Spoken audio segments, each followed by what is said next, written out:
Good afternoon and welcome to another edition of In-Depth School and Community, a topical show featuring issues and events impacting our schools here in the greater Concord area.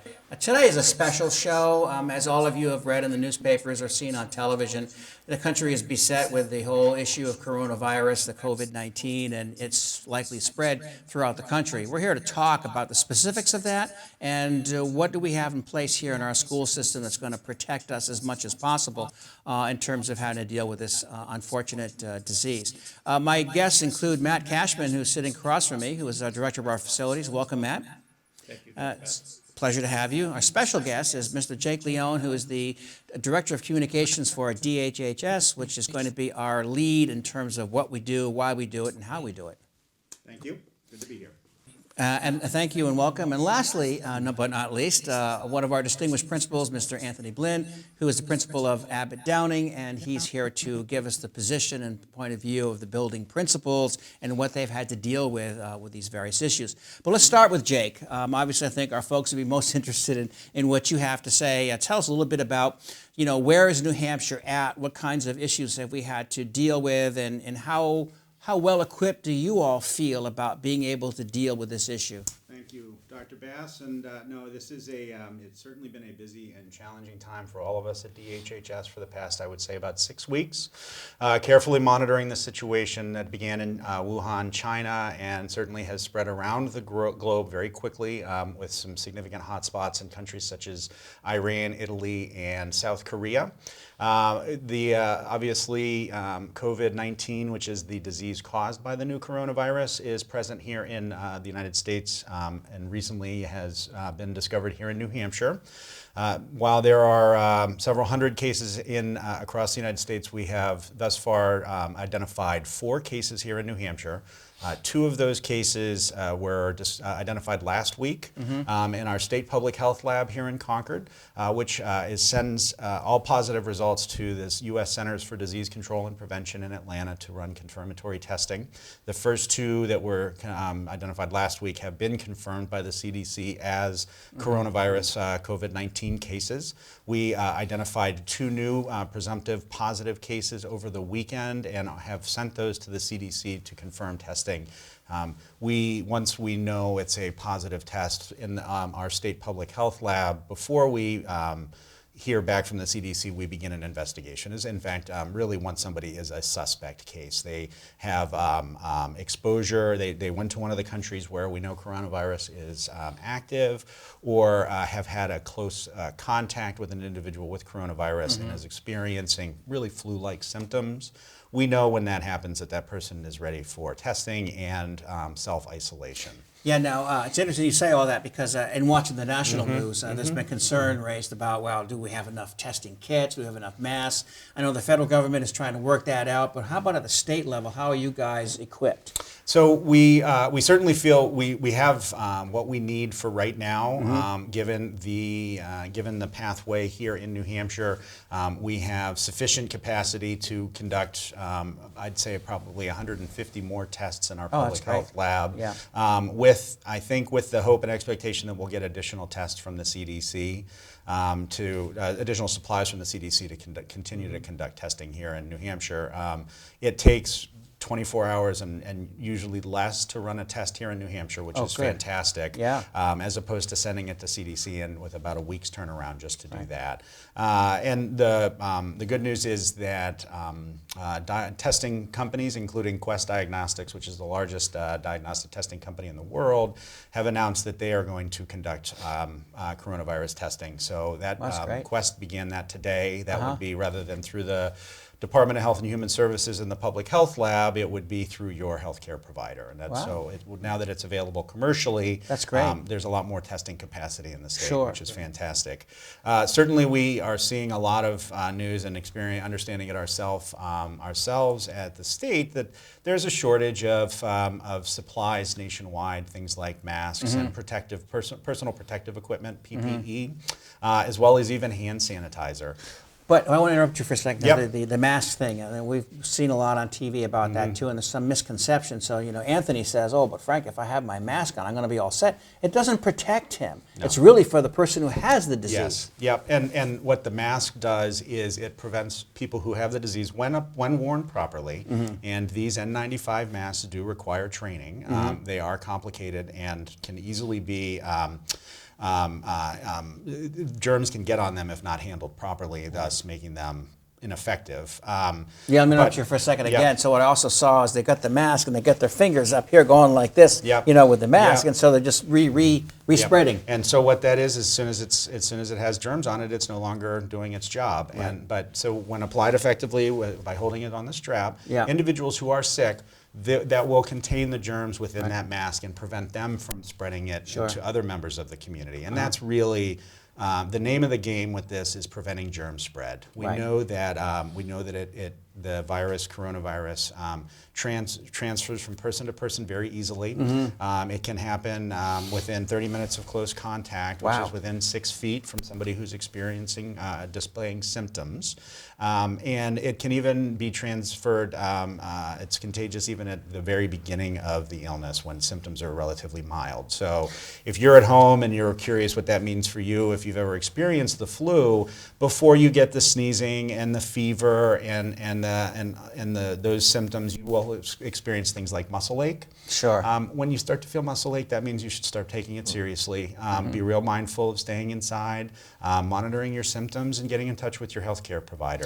Yeah, it's a great point, and we said this in our letter, Matt. We talked to all the community and our staff as well. If your child is sick, stay home. Please monitor any situation. Relatives or friends who are traveling back from Italy or any high impact point, let us know. Keep them away from contact with schools as much as possible. I think, Matt, what Jake has been saying here is that we can control this to a certain degree if we keep people who are suspected of having the illness, in a sense, quarantined and keep them away from others.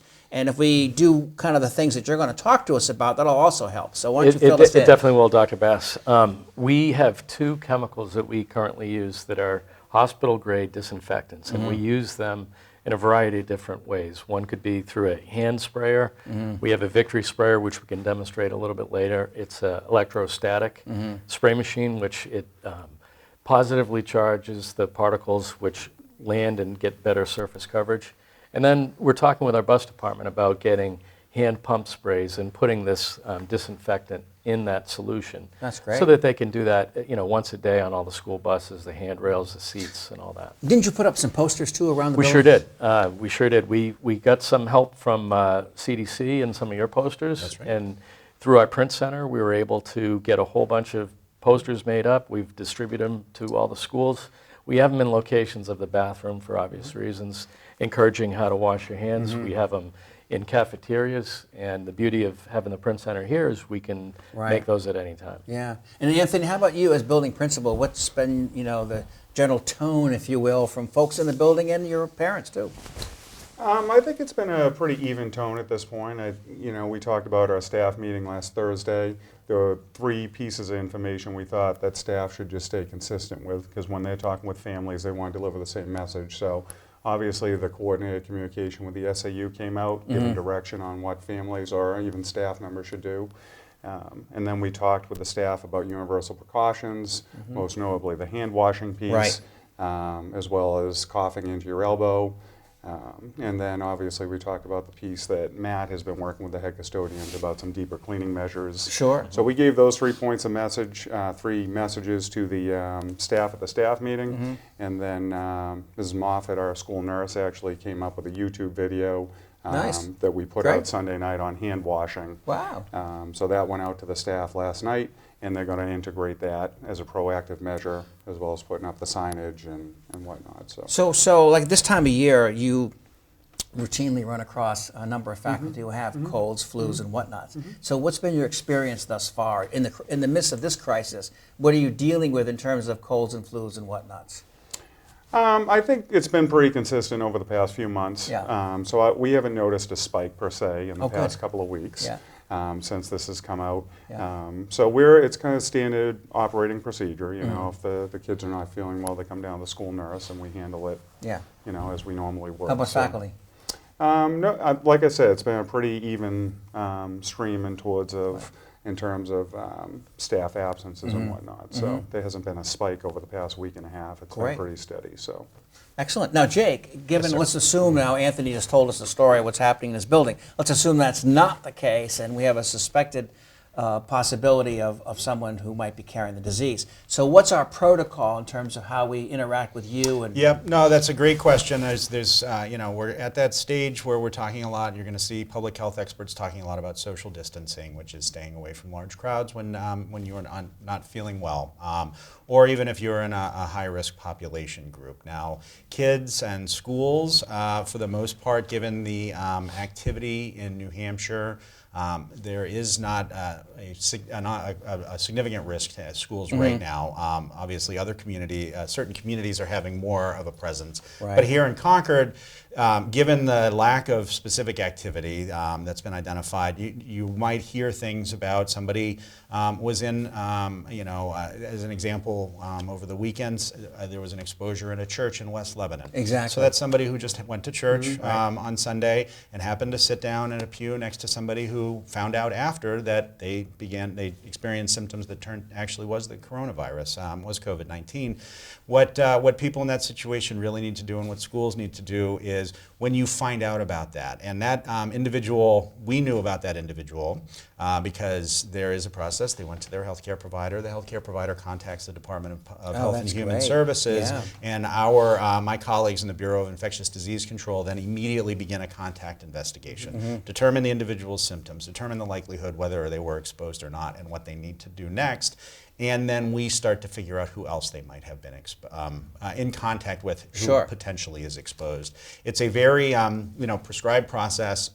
These are professionals who go to school for this, who train for this all the time, and conduct about 8,000 outbreak investigations in New Hampshire every year, small and large. Certainly, in my experience, this is the largest one yet to date in the 5 years I've been with the department. But so if you as a school administrator or a teacher or student are concerned about, or in the community concerned about your school, what you really ought to do is have a conversation with DHHS, Bureau of Infectious Disease Control, with the administrators at the Department of Education who have been on board with us in partnership with us from the very beginning of this, looking out for concerns for school communities, and have a conversation to really assess what the risk is to make the best decision to both protect the public health, the health of your community, while not unnecessarily disrupting school continuity. Yeah, you bring up a really important point at the end there about unnecessarily disrupting the school community. So if we get word that we think, Anthony calls me and says, I got a suspected case here, I don't just automatically shut the building down. I call you and let you know what's transpired. We have a conversation, or maybe multiple conversations, about what our next steps are going to be. So there's no trigger pulling immediately to shut the building down. No, and these plans are in place to kind of almost like create an algorithm. Yes. If X and Y are happening, then Z is what you should do. And if those variables are not there, then it's a different outcome. Exactly. And yes, you want to make smart decisions in the best interest of the community, and not create a sense of panic. I mean, I have students, right? I have kids in school, and I work in this every day. I'm scared, right? We're all concerned about what's really happening. But if you look at the data that's available, if you look at the DHHS website or the CDC website for the latest information, it should give you a sense of how concerned you really need to be. And that's what we do every day, is really try to understand where people need to be most concerned, as opposed to what is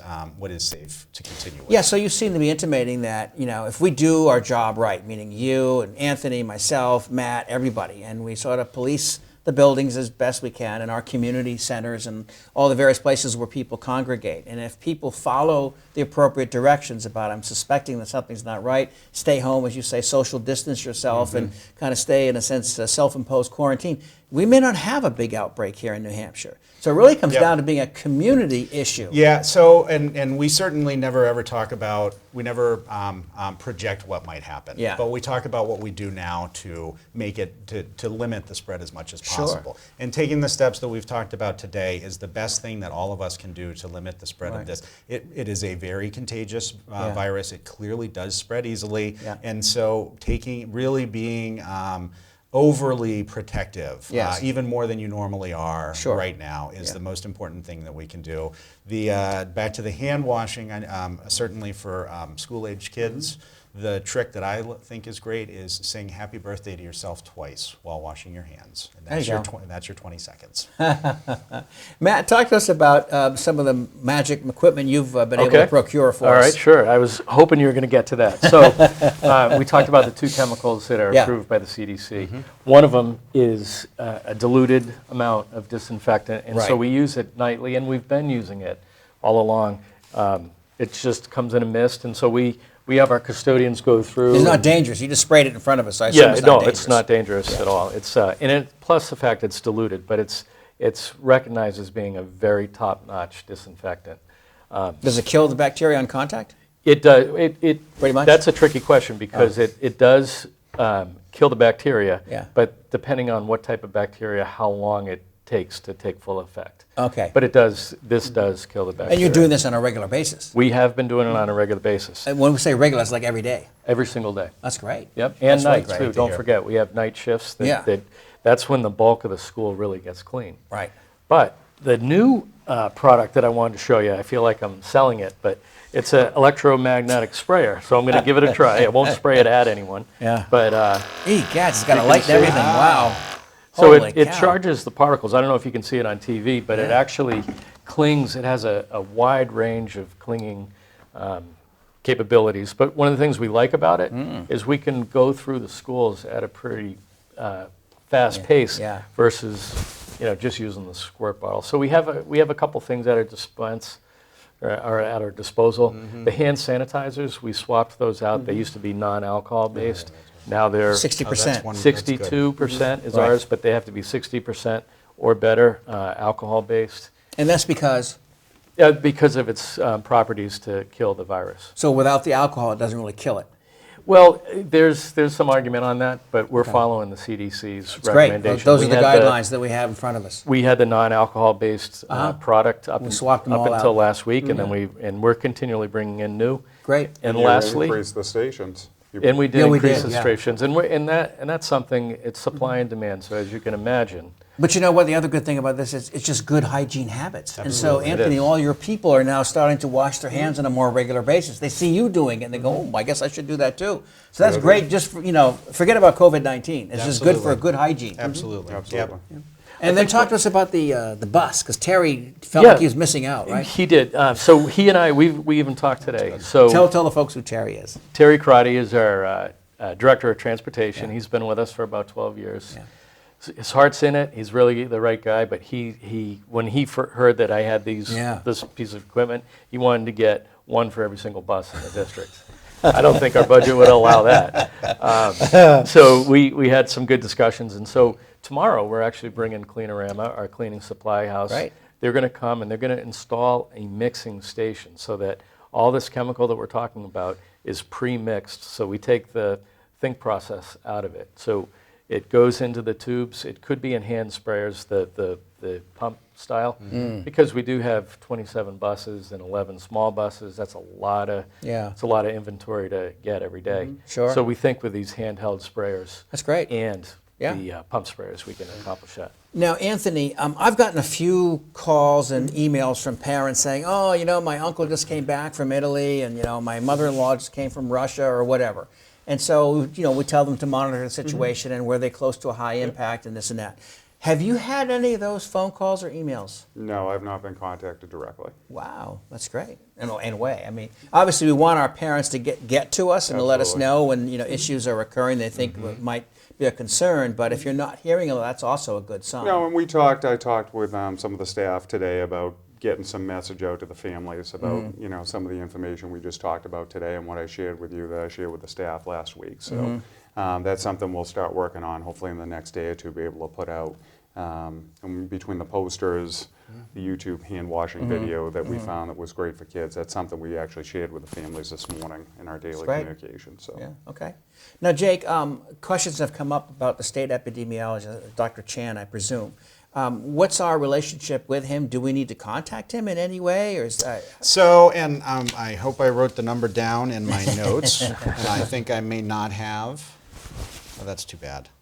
So but the Bureau of Infectious Disease Control has a telephone number.